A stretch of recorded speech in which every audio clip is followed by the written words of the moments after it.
Hello friends, ये एक छोटी सी मोटिवेशनल स्टोरी है। सच्ची खुशी की समझ।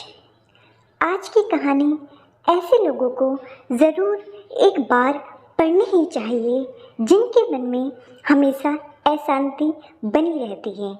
कोई भी काम या सफलता उन्हें पूरी तरह से सुख या संतोष नहीं दे पाते और वे फिर कुछ और या कुछ ज़्यादा या कुछ नए की तलाश में लग जाते हैं।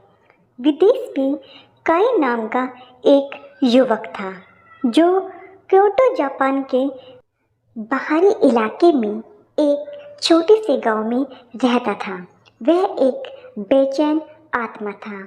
हमेशा अपनी छोटे से गांव से उसे जो कुछ मिल पाता उसकी तुलना में जीवन से अधिक की तलाश में रहता था। वह लगातार अगले रोमांच या चुनौती की तलाश में था।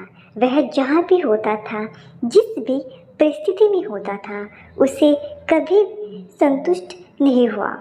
एक दिन काई ने एक महान जैन गुरु के बारे में सुना जो पास के पहाड़ के ऊपर रहता था। उसने फैसला किया कि वह इस गुरु की तलाश करेगा ताकि ये बुद्धिमान गुरु उसे अपने जीवन में उद्देश्य और अर्थ खोजने में मदद कर सकता था। एक लंबी और दर्दपूर्ण यात्रा के बाद काई आखिरकार पर्वत की चोटी पर पहुंच गया और उसने जैन मास्टर का विनम्र निवास पाया। गुरु ने काई का गर्मजोशी से स्वागत किया और उसे बैठने और बात करने के लिए आमंत्रित किया। काई ने जैन मास्टर के आगे अपनी दिल की सारी बात कह दी। उन्हें उसकी बेचैनी और कुछ और के लिए निरंतर खोज के बारे में बताया। मास्टर ने धैर्य से सुना और फिर काई को चाय का प्याला थमा दिया। इस चाय को पी लो, मास्टर ने कहा। यह पूरे जापान में बेहतरीन है। काई ने चाय की चुस्की ली और यह जानकर हैरान रहा कि इसका स्वाद किसी भी आम चाय से बिल्कुल अलग नहीं था।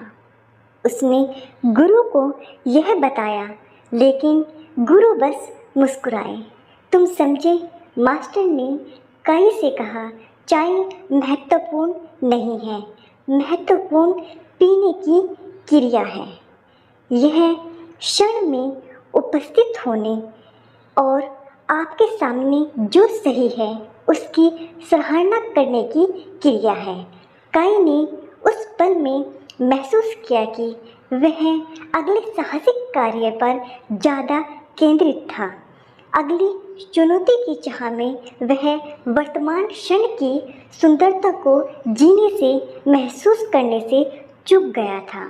उसने जैन मास्टर को धन्यवाद दिया और वर्तमान में जीने और जीवन की छोटी छोटी चीज़ों की सराहना करने का वादा किया। जैसे ही वह पर्वत से नीचे उतरा, काई ने खुद को इतना हल्का और अधिक संतोष महसूस किया जो इतने वर्षों में उसने कभी नहीं किया था। उसने महसूस किया कि सच्ची खुशी और अधिक पाने में नहीं, बल्कि जो पहले से मौजूद है उसकी सराहना करने से मिलती है। आप जीवन में देखते हैं, हमारे जीवन में खुशी अधिक की खोज में नहीं, बल्कि जो हमारे पास पहले से है उसकी सराहना में है। शांति और शांति पाने के लिए सादगी की, सुंदरता की सराहना करने के लिए पल में मौजूद रहना, ये मूल्य हमें अपने जीवन में संतोष और उद्देश्य खोजने में मदद कर सकते हैं। इससे कोई फर्क नहीं पड़ता कि हम कौन हैं, हम कहाँ हैं या हम क्या कर रहे हैं। इस प्रेरक कहानी को पढ़ने के लिए बहुत बहुत धन्यवाद और ईश्वर से यह प्रार्थना है कि आप जहाँ भी रहे खुश रहे, संतोषपूर्ण रहें। कैसा लगा आपको ये कहानी? Please like my video and subscribe my channel. Thank you so much guys.